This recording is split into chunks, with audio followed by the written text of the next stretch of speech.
नमस्कार दोस्तों। स्वागत है आपका घटना चक्र की सीरीज में।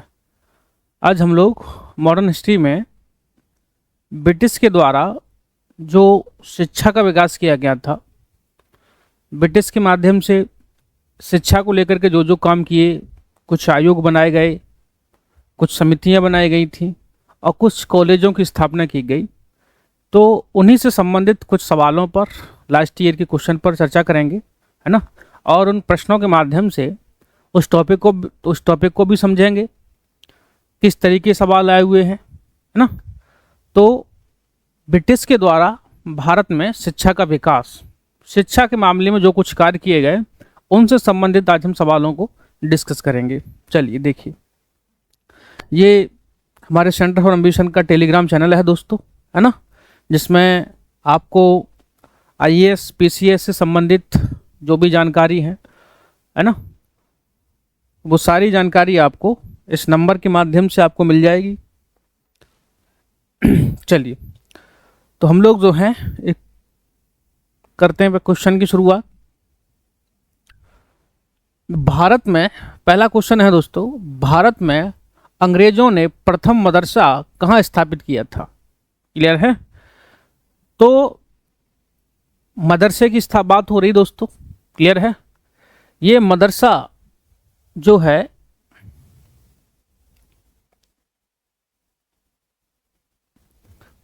दोस्तों कलकत्ता में स्थापित किया गया, है ना, ध्यान रखिए, कलकत्ता में। और ये मदरसे की स्थापना, प्रथम मदरसा है तो इसकी स्थापना जो है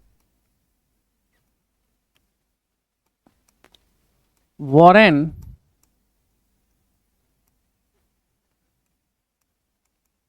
हेस्टिंग के द्वारा,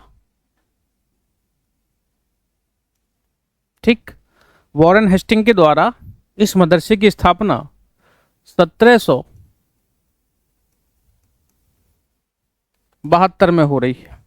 क्लियर है? तो इस बात को ध्यान रखिएगा, 1772 में इस मदरसे की स्थापना हो रही है। इस मदरसे का उद्देश्य दोस्तों ये था कि शुरुआत में जब ब्रिटिश भारत में भारतीय परंपराओं को, भारतीय रीति रिवाजों को समझने का प्रयास कर रहे हैं, तो इस मदरसे में दरअसल कुछ फारसी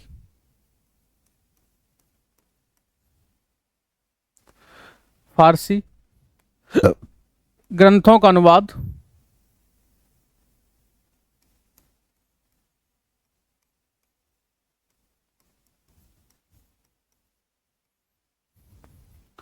तो ये फारसी ग्रंथों का अनुवाद और इनसे संबंधित जो जानकारी थी, यहाँ कुछ लेवल पर मुस्लिम बच्चों को धार्मिक शिक्षा और उन सब चीज़ों की जानकारी दी जाती थी। तो ये ध्यान रखिएगा कि भारत में प्रथम मदरसा जो है कलकत्ता में 1772 में स्थापित किया जा रहा है, और स्थापित करने वाला जो व्यक्ति है वॉरेन हेस्टिंग के द्वारा। क्लियर है? तो ये ध्यान रखिएगा। तो आंसर हो जाएगा हमारा इन कलकत्ता।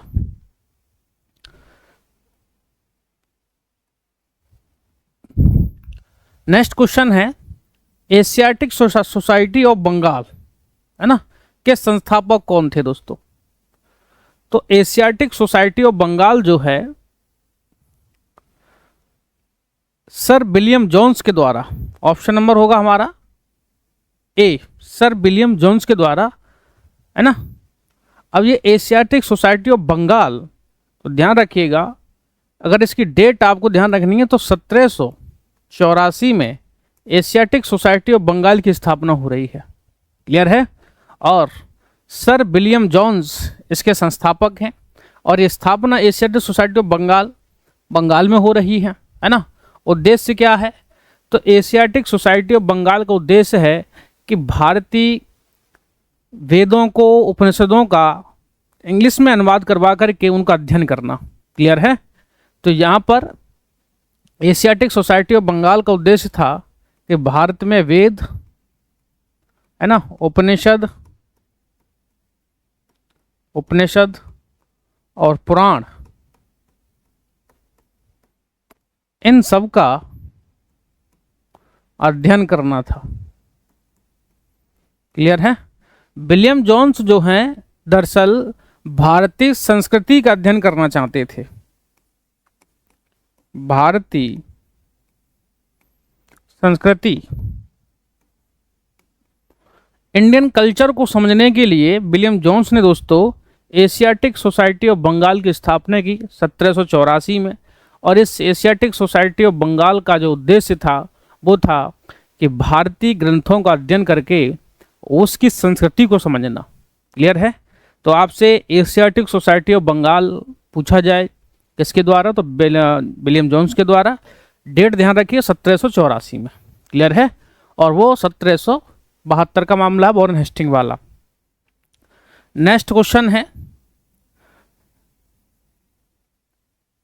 निम्नलिखित अंग्रेजों में से कौन था जिसने सर्वप्रथम भगवत गीता का अंग्रेजी में अनुवाद किया था दोस्तों? तो इधर इंग्लिश में भी लगा हुआ है ना। Which of the following English man was the first to translate the Bhagavad Gita into English? तो भगवत गीता का अंग्रेजी में ट्रांसलेट, हम लोग अभी देख रहे हैं कि एशियाटिक सोसाइटी ऑफ बंगाल बन रही है। तो एशियाटिक सोसाइटी ऑफ बंगाल बनने का पर्पज़ वही था कि हमने कहा कि बहुत से सारे पुराण इनका अध्ययन किया जा रहा है, उनका ट्रांसलेट किया जा रहा है। तो इसी क्रम में दोस्तों ये भगवत गीता का ट्रांसलेट सबसे पहले अंग्रेजी में किसने किया, ये सवाल पूछा जा रहा है। यूपीपीसीएस में पूछा गया सवाल है। क्लियर है? तो दोस्तों ध्यान रखिएगा, Charles Wilkins, option number B answer होगा। चार्ल्स विल्किन ने इस भगवत गीता का जो अंग्रेजी में अनुवाद किया था पहली बार, ध्यान रखिएगा। और ये चार्ल्स विल्किंस जो हैं एशियाटिक सोसाइटी ऑफ बंगाल के अंतर्गत ही कार्य कर रहे हैं, क्योंकि उस संस्था का उद्देश्य यही था कि भारतीय पुराण उपनिषदों का अनुवाद करना। क्लियर है? तो ऑप्शन नंबर इसका हो जाएगा बी आंसर हमारा, कि चार्ल्स विल्किंस जो हैं इस तरीके के भगवत गीता को अंग्रेजी में अनुवाद कर रहे हैं। क्लियर है? तो क्वेश्चन नंबर 3 का आंसर हो जाएगा ऑप्शन नंबर बी। चलिए नेक्स्ट क्वेश्चन की बात करते हैं हम लोग। निम्नलिखित में से किसने कालिदास की प्रसिद्ध रचना शकुंतला का पहली बार अंग्रेजी में अनुवाद किया था? क्लियर है? यूपी और उत्तराखंड एग्जाम पूछा गया है, तो ध्यान, इंग्लिश में भी लिखा हुआ है, who among the following translate Kalidas famous work Shakuntala into English from first time? Clear है? तो ये जो शकुंतला कालिदास की रचना है, इसका अंग्रेजी अनुवाद जो है दोस्तों, ध्यान रखिएगा कि sir Henry William Jones, answer लगाइए डी, इसका आंसर होगा, जिसके द्वारा इनका अनुवाद किया जा रहा है। चलिए नेक्स्ट क्वेश्चन है कि स्वतंत्रता पूर्व अवधि में ब्रिटिश सरकार के द्वारा भारत में आधुनिक शिक्षा के प्रसार का मुख्य उद्देश्य क्या था? तो ये दरअसल आईएएस में आया हुआ सवाल है, और इस कॉन्सेप्ट को हम थोड़ा समझ लेते हैं कि दरअसल अंग्रेज भारत में शिक्षा के लिए क्यों कदम उठाना चाहते हैं, अंग्रेजों ने भारत में शिक्षा के लिए क्या किया। तो देखिएगा थोड़ा सा,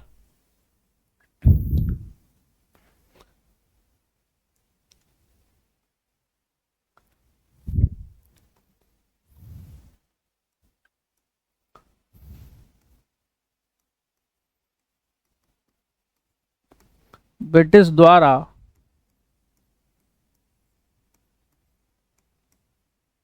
शिक्षा का विकास,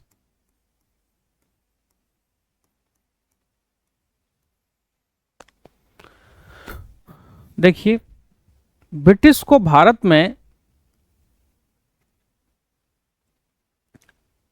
दरअसल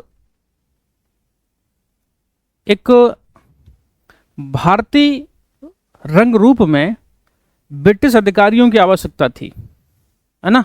अंग्रेज चाह रहे थे कि कम वेतन पर हमको जो है ऐसे अधिकारी मिल जाएं जो रंग रूप से तो भारतीय हों, लेकिन इनका मन मस्तिष्क जो है पूरी तरीके से अंग्रेजों का हो। अर्थात कि भारत के कुछ वर्ग को पढ़ा लिखा करके हमें उस वर्ग को अपने पक्ष में शामिल करना है, जो ब्रिटिश की नीतियों का, ब्रिटिश के पक्ष में, ब्रिटिश की व्यवस्था का समर्थन करे, और हमारे साथ साथ में ताल से ताल मिलाए और काम करे।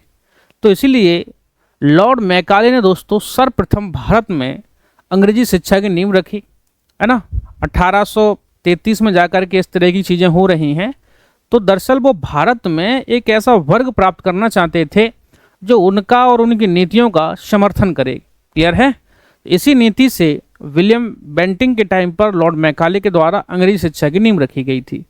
और जो मैंने कहा कि केवल ऊपर वाले वर्ग को तैयार करना था, ऊपर वाले वर्ग को पढ़ाना था, तो इसके लिए एक शब्द आया था निष्पंदन का सिद्धांत। ध्यान रखिएगा, ब्रिटिश ने एक सिद्धांत दिया था, निष्पंदन का सिद्धांत। ठीक, निष्पंदन के सिद्धांत का मतलब यह था कि हम ऊपर वाले वर्ग को शिक्षित करेंगे और निचला वाला वर्ग जो है स्वतः शिक्षित हो जाएगा। क्लियर है। तो ये मामला ये था। तो देखिएगा, क्वेश्चन देख लेते हैं हम लोग कि स्वतंत्रता पूर्व अवधि में ब्रिटिश सरकार द्वारा भारत में आधुनिक शिक्षा के प्रसार का मुख्य उद्देश्य क्या था। क्लियर है, मुख्य उद्देश्य पूछा जा रहा। पढ़ते हैं हम लोग। छोटे प्रशासनिक पदों पर नियुक्ति हेतु शिक्षित भारतीयों की आवश्यकता, भारतीय संस्कृति को प्रोत्साहित करना, भारतीय लोगों को आधुनिक बनाना जिससे वे राजनीतिक जिम्मेदारी में भाग ले सकें। तो दरअसल भारतीय लोगों को शिक्षित बनाना दोस्तों उनका उद्देश्य नहीं था, है ना। मेन मामला था ऑप्शन नंबर ए, जो हमने कहा कि छोटे प्रशासनिक पदों पर भारतीयों की नियुक्ति करके एक तो ब्रिटिश से जो अधिकारी बुलाए जाते थे उनको ज़्यादा सैलरी देनी पड़ती थी, और जो है भारतीयों का अपॉइंटमेंट किया जाएगा तो उनको कम वेतन में काम चल जाएगा। क्लियर है। तो छोटे छोटे पदों पर नियुक्ति करने के लिए दोस्तों भारतीयों की नियुक्ति करनी थी, इसीलिए भारत के कुछ वर्ग को वो शिक्षित करना चाहते थे। एक तो फायदा ये था कि भारत से उनको एक वर्ग मिल जाएगा पढ़ा लिखा। दूसरा दोस्तों ये फायदा था कि जो वर्ग पढ़ेगा लिखेगा वो ब्रिटिश संस्कृति का और ब्रिटिश का समर्थन भी करेगा, जिससे ब्रिटिश की आर्थिक जो नीतियां थी उनको भी फायदा मिलेगा, ब्रिटिश व्यापार को बढ़ावा मिलेगा, ब्रिटिश की संस्कृति को ये लोग अपनाएंगे। तो वो एक तीर से दो तीन निशान लगाना चाहते थे, वो इनका आर्थिक हित था दोस्तों। क्लियर है। तो हमारा ऑप्शन नंबर हो जाएगा ए कि प्रारंभ में ब्रिटिश जो है क्यों शिक्षित करना चाहते थे, तो उनकी आवश्यकता, the need of educated Indians for appointment to lower level administrative post. तो जो लोअर लेवल की एडमिनिस्ट्रेटिव थी उस पर इन व्यक्तियों को अपॉइंटमेंट कर करके काम चलाना था। क्लियर है। तो ऑप्शन नंबर क्या हो जाएगा हमारा ए आंसर। चलिए नेक्स्ट क्वेश्चन देखते हैं हम लोग। ब्रिटिश सरकार ने किस अधिनियम से सबसे पहली बार भारत में शिक्षा के लिए 1 लाख रुपए का प्रावधान किया था, है ना। Which of the act of British government announced 1 lakh rupees for education in India for the first time.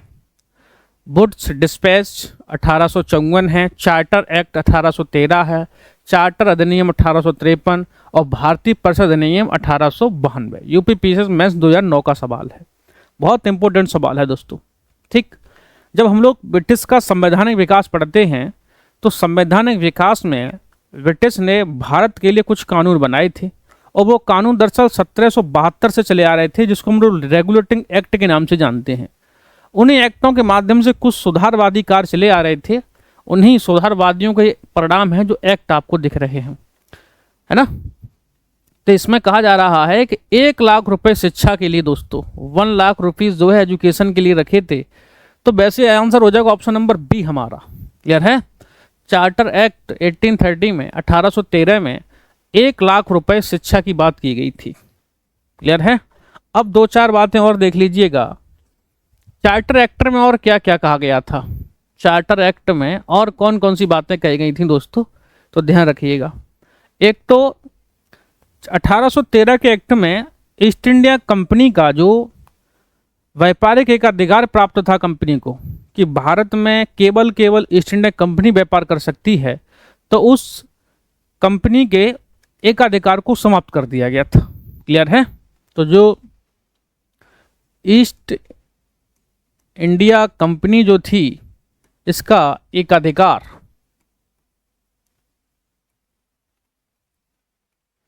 ये समाप्त कर। ठीक, इसका मतलब ये हुआ दोस्तों कि ब्रिटेन की दूसरी अन्य कंपनियों को भारत में व्यापार करने की परमिशन दी गई थी। ध्यान यहाँ रखना है कि चाय और चीन के साथ मोनोपोली बनी हुई थी, अर्थात अभी भी ईस्ट इंडिया कंपनी केवल चीन में व्यापार करेगी, कोई और दूसरी कंपनी नहीं करेगी। चाय का व्यापार भारत में केवल ईस्ट इंडिया कंपनी करेगी, कोई दूसरी कंपनी नहीं करेगी। क्लियर है? तो ये मोनोपोली 1833 के एक्ट में खत्म कर दी जाएगी पूरी तरीके से। यहाँ केवल एक अधिकार समाप्त किया गया। इसी 1813 के एक्ट में ये हमने भी पढ़ा कि 1 लाख रुपए जो है शिक्षा पर खर्च करने की बात की थी। ठीक है, एक पॉइंट और ध्यान रख लेंगे कि ईसाई मिशनरियों को, दोस्तों ईसाई मिशनरियों को भारत में आने की अनुमति दी गई। पहले क्या होता था कि ईसाई मिशनरियों को भारत आने के लिए ब्रिटेन की सरकार से परमिशन लेनी पड़ती थी। कितने टाइम के लिए वो जा रहे हैं, कहाँ जा रहे हैं, ये सब बताना पड़ता था। लेकिन इस 1813 के एक्ट के माध्यम से ये कहा गया कि अब आपको कोई परमिशन लेने की आवश्यकता नहीं है, भारत में रहने, भारत में बसने, इन सब का अधिकार दिया गया। तो ये 1813 से चार्टर एक्ट की बात है। क्लियर है? ध्यान रखिएगा। इसमें दोस्तों ऐसी 1853 का अधिनियम दिया हुआ है। तो इस 1853 अधिनियम में ध्यान रखिएगा कि पहली बार सिविल सेवा के लिए बात की गई थी। ठीक, इसी 1853 के एक्ट में ये कहा गया था कि ईस्ट इंडिया कंपनी को हम कभी भी समाप्त कर सकते हैं। ईस्ट इंडिया कंपनी को कभी भी समाप्त किया जा सकता है, और 1858 में आगे खत्म कर भी गया था। क्लियर है? और भारतीय परिषद अधिनियम 1852 में, इसको ध्यान रखिएगा, इसमें भारतीयों को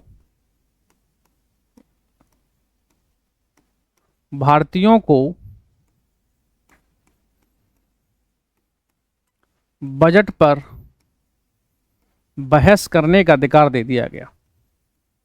ठीक, जो प्रांतीय विधान परिषदों में बजट पेश होता था, उस बजट पर बोलने का अधिकार दे दिया गया था।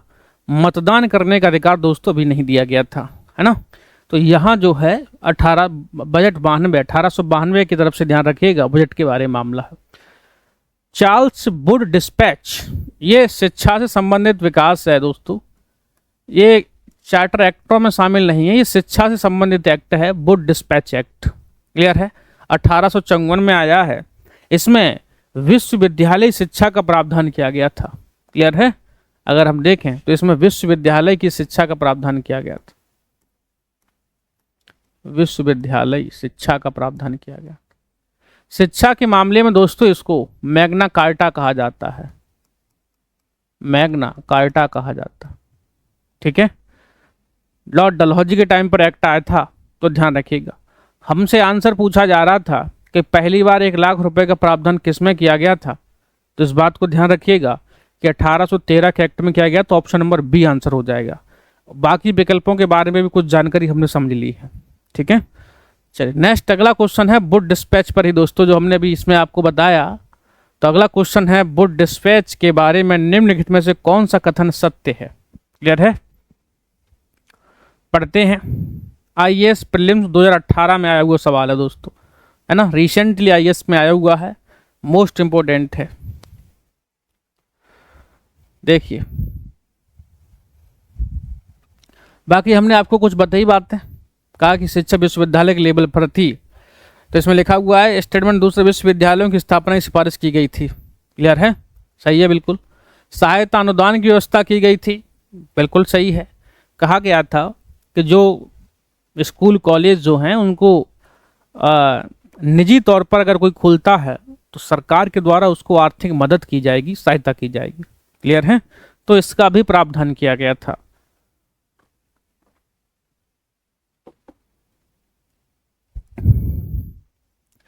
शिक्षा के सभी स्तरों पर शिक्षण माध्यम के रूप में अंग्रेजी की सिफारिश की गई थी। दोस्तों यहाँ स्टेटमेंट तीसरा गलत हो जा रहा है। अंग्रेजी की तो सिफारिश की गई थी, लेकिन शिक्षा दो भाषा में देने की बात की गई थी कि शिक्षा स्थानीय भाषा और अंग्रेजी दोनों भाषा में होगी। जो विश्वविद्यालय लेवल की शिक्षा थी वो अंग्रेजी माध्यम की शिक्षा की बात हुई थी, और जो माध्यमिक शिक्षा का मामला था दोस्तों, वहाँ जो है अपनी लोकल भाषा में शिक्षा दी जा स्थानीय भाषा में शिक्षा दी जा सकती थी, सभी जगह पर अंग्रेजी का मामला नहीं था। इसलिए स्टेटमेंट तीसरा हो जाएगा हमारा गलत, आंसर होगा ऑप्शन नंबर ए। क्लियर है? चलिए नेक्स्ट क्वेश्चन देखते हैं हम।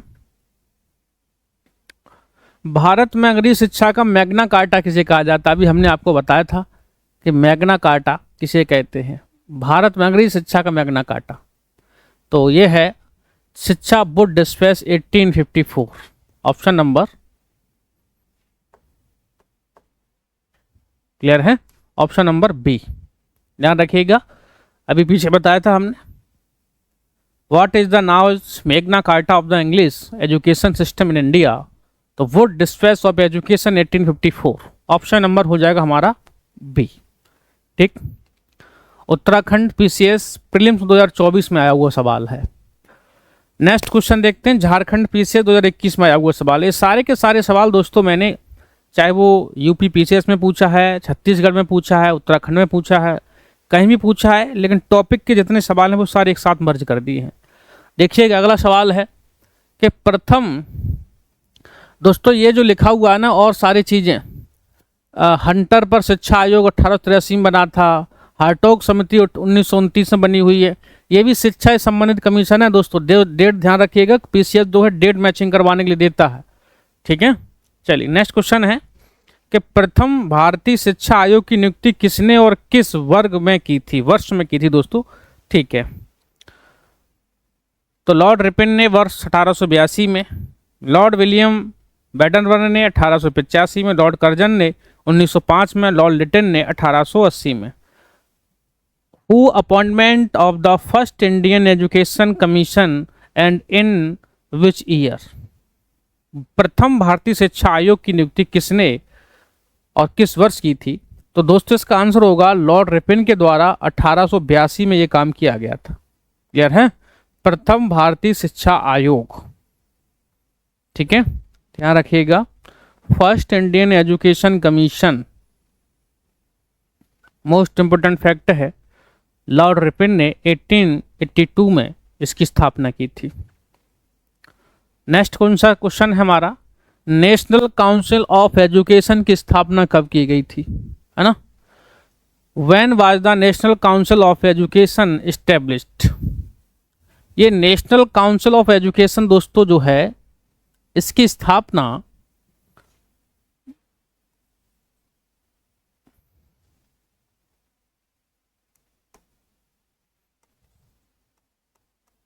बंगाल विभाजन हुआ दोस्तों भारत में, है ना? और बंगाल विभाजन के दौरान एक मूवमेंट चला था जिसका नाम था स्वदेशी आंदोलन। ठीक, और इसी स्वदेशी आंदोलन के दौरान जब विदेशी वस्तुओं का बहिष्कार किया जा रहा था तो उसकी जगह पर कुछ स्वदेशी चीज़ों को अपनाया जा रहा था। उसी विदेशी वस्तुओं के बहिष्कार में ब्रिटिश के कॉलेज, स्कूल, ब्रिटिश की शिक्षा व्यवस्था का बहिष्कार किया गया था, और उसी प्रक्रिया में इस संस्था की स्थापना हो रही है ना? तो दोस्तों क्योंकि स्वदेशी आंदोलन 7 अगस्त 1905 को स्टार्ट हो गया था। क्लियर है? अब देख लीजिएगा, तो इसमें 15 अगस्त 1903 होगा नहीं, 15 अगस्त 1904 होगा नहीं, 1906 होगा नहीं, तो 15 अगस्त 1905 दोस्तों ध्यान रखिएगा, है ना? स्वदेशी आंदोलन का मामला, ऑप्शन नंबर सी इसका आंसर हो जाएगा। क्लियर है? चलिए, लॉर्ड मैकाले संबंधित था। अभी हमने आपको बताया था कि लॉर्ड मैकाले ने भारत में अंग्रेजी शिक्षा की नींव रखी थी, तो लॉर्ड मैकाले भारत में अंग्रेजी शिक्षा से संबंधित है ना? भारत में अंग्रेजी शिक्षा का जनक, ये भी अलग से प्रश्न पूछा जाता है कि भारत में अंग्रेजी शिक्षा का जनक कौन था, तो ध्यान रखिएगा लॉर्ड मैकाले। 1833 में इसने 1833 में इसने ठीक इस अंग्रेजी शिक्षा की नींव रखी और इसी ने निस्पंदन का सिद्धांत दिया था, जिसमें कहा गया था कि ऊपर वाले वर्ग से शिक्षा छन छन करके जो है नीचे वाले वर्ग तक पहुंच जाएगी। क्लियर है, तो ध्यान रखिएगा लॉर्ड मैकाले के बारे में। नेक्स्ट क्वेश्चन देख लेते हैं। भारत में आधुनिक शिक्षा प्रणाली की नींव किससे पड़ी? 1813 का चार्टर एक्ट, 1835 के मैकाले स्मरण पत्र, 1882। तो लोग अभी हम लोग मैकाले की बात कर ही रहे थे, तो 1835 में दोस्तों लॉर्ड मैकाले ने एक लेटर, एक पत्र है ना, मैकुले मिनट्स 1835, ये भारत में आधुनिक शिक्षा प्रणाली की नींव पड़ी हुई थी। ध्यान रखिएगा आधुनिक शिक्षा प्रणाली। इस आधुनिक शिक्षा प्रणाली के अंतर्गत दोस्तों वैज्ञानिक शिक्षा है ना,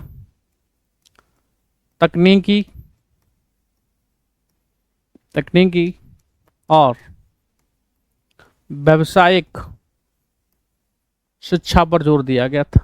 क्लियर है, इसलिए इसको आधुनिक शिक्षा कहा जा रहा है। क्लियर है, तो ध्यान रखेंगे 1835 में लॉर्ड मैकाले का जो स्मरण पत्र है, इसके माध्यम से भारत में आधुनिक शिक्षा की नींव पड़ी थी। अगला क्वेश्चन है आईएएस प्रीलिम्स 2018 में आया हुआ सवाल है, मोस्ट इंपोर्टेंट सवाल है, पढ़ते हैं। निम्नलिखित में से किससे या किन में भारत में अंग्रेजी शिक्षा की नींव पड़ी? क्लियर है,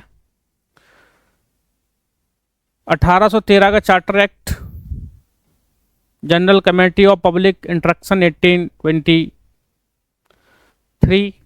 प्राच्यविद और आंग्लविद। आंग्ल विवाद और प्राच्य विवाद दोस्तों अंग्रेजी शिक्षा को लेकर के मतभेद से संबंधित मामला है। लॉर्ड मैकाले अंग्रेजी शिक्षा के समर्थक थे और लॉर्ड मैकाले के अलावा जो अन्य लोग थे वो प्राच्यवादी अर्थात प्राचीन भारतीय शिक्षा के पक्षधर थे। तो दोनों के बीच जो मतभेद है कि भारत में शिक्षा अंग्रेजी शिक्षा लागू की जाए कि वो प्राचीन शिक्षा को लागू किया जाए, इन दोनों के मतभेदों को लेकर के आंग्ल प्राच्य विवाद कहा जा रहा है। लॉर्ड मैकाले के टाइम पर हो रहा है, 1833 से 35 का मामला है ना। लेकिन अंग्रेजी क्वेश्चन कह रहा है हमारा कि अंग्रेजी शिक्षा की नींव भारत में किससे पड़ी? तो दोस्तों 1813 के एक्ट हमने पढ़ा था कि 1 लाख रुपए शिक्षा की बात की थी, है ना। General committee of public instruction 1822, इसमें भी प्रावधान था। तो ऑप्शन नंबर डी आंसर लगाइएगा। क्लियर है, हमारे तीनों स्टेटमेंट ठीक हैं ये। चलिए नेक्स्ट क्वेश्चन देख लेते हैं। किसके सतत प्रयासों से बंबई में प्रथम महिला विश्वविद्यालय की स्थापना हुई थी? क्लियर है, बंबई में प्रथम महिला विश्वविद्यालय, ठीक है। दयाराम गेंडुमल, डीके कर्वे, रमाबाई, महादेव गोविंद रनाडे, एमजी रनाडे इनको कहा जाता है शॉर्ट में, है ना।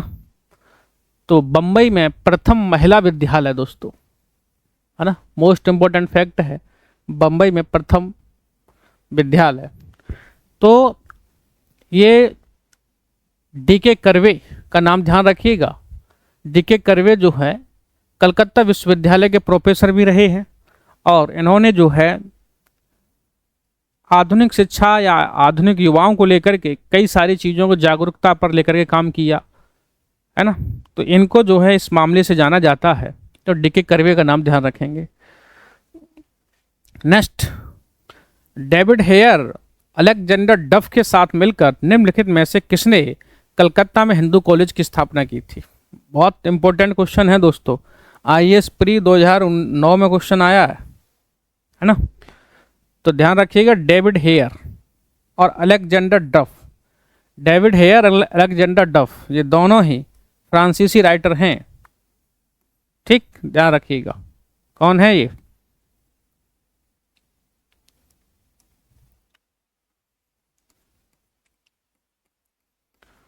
फ्रांसीसी, ठीक। और दोस्तों ये दोनों के दोनों जो हैं राजा राम मोहन राय के मित्र हैं। राजा राम मोहन राय, ठीक, के मित्र हैं, दोस्त हैं, फ्रेंड, ठीक। और इन लोगों ने ही कलकत्ता हिंदू कॉलेज की स्थापना 1817 में की है। क्लियर है? तो ऑप्शन क्लियर हो जाएगा हमारा ऑप्शन नंबर डी। तो डेविड हेयर अलेक्जेंडर डफ के साथ मिलकर राजा राममोहन राय ने कलकत्ता हिंदू कॉलेज की स्थापना की थी 1817 में। क्लियर है? ध्यान रखेंगे। नेक्स्ट क्वेश्चन है, अलीगढ़ आंदोलन की शुरुआती लक्ष्य क्या था? तो दोस्तों ध्यान रखेंगे, अलीगढ़ आंदोलन जो है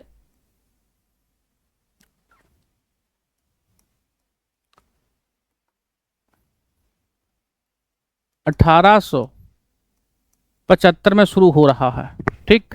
स्थान अलीगढ़ है, तो अलीगढ़ के नाम पर इसको अलीगढ़ आंदोलन कहा जा रहा है।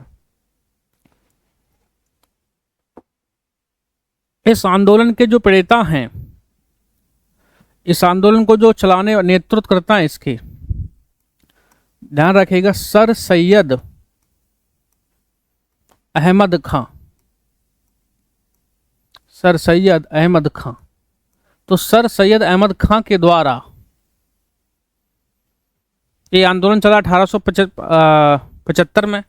और इस आंदोलन का उद्देश्य दोस्तों था परंपरागत मुस्लिम शिक्षा में सुधार को प्रोत्साहन देना, भारत में धार्मिक आधार पर मुस्लिम राज्य की स्थापना करना, पश्चिमी वैज्ञानिक शिक्षा को भारत के मुसलमानों के बीच प्रोत्साहन देना। ऑप्शन नंबर सी आंसर था। सर सैयद अहमद खां प्रारंभ में मुसलमानों को जो है आधुनिक शिक्षा देना चाहते थे। मुसलमानों में भाई बहुत सारी रीति रिवाज परंपराओं को तोड़ना चाहते थे, रूढ़वादी परंपराओं को तोड़ना चाहते थे और एक जागरूक समाज का निर्माण करना चाहते थे दोस्तों। इसीलिए अलीगढ़ आंदोलन चलाया था उसने। और इस अलीगढ़ आंदोलन के माध्यम से ही मॉमडन एंग्लो ओरिएंटल कॉलेज, जिसको आज हम लोग अलीगढ़ विश्वविद्यालय के नाम से जानते हैं, इसकी स्थापना भी दोस्तों सर सैयद अहमद खां ने की थी। ध्यान रखिएगा, इन्होंने ही 1875 में Anglo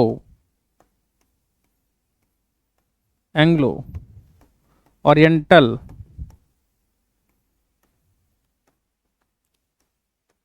college, Mohammedan Anglo oriental college, जिसको हम लोग अलीगढ़ यूनिवर्सिटी के नाम से जान रहे हैं, सर सैयद अहमद खां के द्वारा स्थापित किया गया था। उद्देश्य था कि भारत में वैज्ञानिक शिक्षा को बढ़ावा दिया जाए। क्लियर है?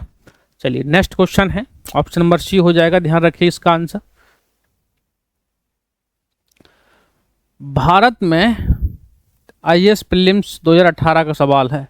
18 में बहुत सवाल पूछे गए मॉडर्न हिस्ट्री से, खाल कल देखिएगा इस वाले चैप्टर से, शिक्षा वाले चैप्टर से। भारत में औपनिवेशिक शासन के दौरान शिक्षण संस्थाओं के संदर्भ में विचार करना है। बनारस संस्कृत कॉलेज, कलकत्ता कॉलेज और फोर्ट विलियम कॉलेज। तो बनारस संस्कृत कॉलेज पूछा जा रहा है कौन सा सुमेलित है दोस्तों, है ना। तो बनारस संस्कृत कॉलेज की दोस्तों स्थापना विलियम जोन्स के द्वारा नहीं की गई थी। इसकी स्थापना जोनाथन डंकन के द्वारा की गई थी। ध्यान रखिएगा। क्लियर है? कलकत्ता मदरसा तो वॉरेन हेस्टिंग के द्वारा किया गया था, बिल्कुल सही है। Fort William college Arthur Wellesley. Fort William college की स्थापना 1800 में, ये आर्थर वेलेजली नहीं था दोस्तों, लॉर्ड वेलेजली था। क्लियर है? तो ये गलत हो जाएगा, ऑफ लॉर्ड वेलेजली ये था।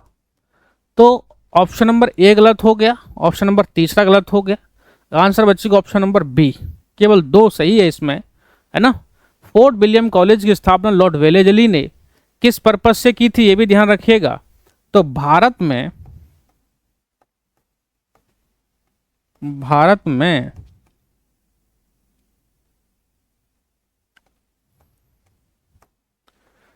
सिविल सेवकों को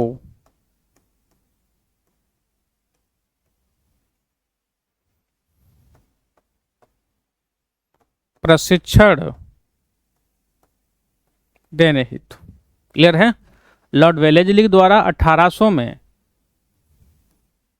फोर्ट विलियम कॉलेज की स्थापना कहाँ की गई थी? तो कलकत्ता में की गई थी।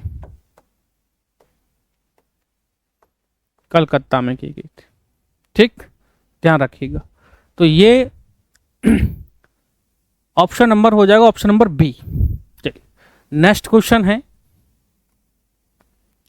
लॉर्ड वेलेस्ली ने कलकत्ता में फोर्ट विलियम कॉलेज की स्थापना किस लिए की थी? तो अभी जो हम लोगों ने देखा था कि लंदन में बोर्ड ऑफ डायरेक्ट नहीं, भारत में प्राच्य ज्ञान के रुचि के लिए नहीं, वह विलियम कैरी वह ब्रिटिश नागरिकों को भारत में प्रशिक्षित करने हेतु 1800 में कलकत्ता में फोर्ट विलियम कॉलेज की स्थापना की गई थी, है ना। नेक्स्ट क्वेश्चन है, बनारस का सेंट्रल हिंदू कॉलेज जो बाद में बनारस हिंदू विश्वविद्यालय के रूप में विकसित हुआ, इसकी स्थापना किसने की थी? तो जो बनारस विश्वविद्यालय है ये 1917 में डेवलप हुआ था, लेकिन इसकी नींव मुख्य रूप से एनी बेसेंट के द्वारा रखी गई थी दोस्तों। क्लियर है? तो ऑप्शन नंबर सी इसका आंसर हो जाएगा, एनी बेसेंट के द्वारा बनारस हिंदू कॉलेज की स्थापना की गई थी। नेक्स्ट क्वेश्चन है कि निम्नलिखित में से किसने भारतीय विश्वविद्यालयों में धार्मिक शिक्षा के लिए प्रबल रूप से वकालत की थी? भारतीय विश्वविद्यालयों में धार्मिक शिक्षा देने की बात की थी। ऑप्शन है बाल गंगाधर तिलक, स्वामी विवेकानंद, महात्मा गांधी, मदन मोहन मालवीय। तो दोस्तों इसमें ध्यान रखिएगा, मदन मोहन मालवीय इन्होंने विश्वविद्यालयों में धार्मिक शिक्षा देने का मामला उठाया था। मदन मोहन मालवीय हमारे धर्म सुधार आंदोलन में जुड़े रहे, तो इनका मामला इसी से था।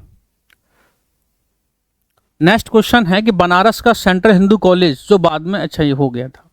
ठीक है, ठीक है, हम लोग जो है ना अगले क्वेश्चन जो है नेक्स्ट लेक्चर में करेंगे। धन्यवाद।